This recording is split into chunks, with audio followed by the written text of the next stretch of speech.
Itong sibuyas ko kay baka makawala to habang nagkilo-kilo ako eh. Kailangan ito bantayan. Isa, kapit na 1 kilo.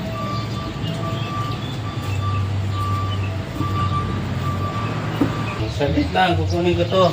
Ay ano ba? Mawala yung binantayan ko. Sibuyas ko, bakit wala na tong laman? Sabi ko sa iyo, huwag kang dumaan-daan eh. Tingnan mo tuloy, nawala na tuloy yung laman ito. May sibuyas na naman kami. Yahay man tulog-tulog ni Miming.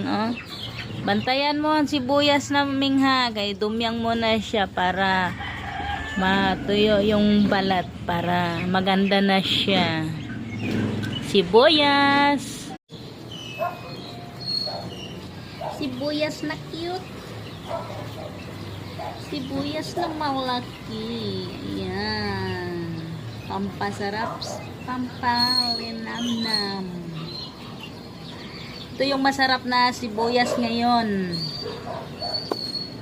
Kay mura lang ang sibuyas ngayon. Kaya, ganda yan. Malaki.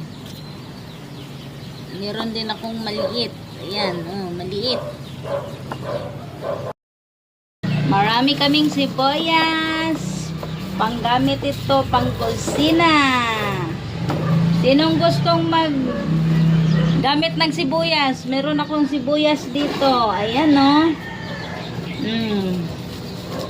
Pwede na to, pang kusina. Hi! Ngawas mga pusa. Didi-didi po.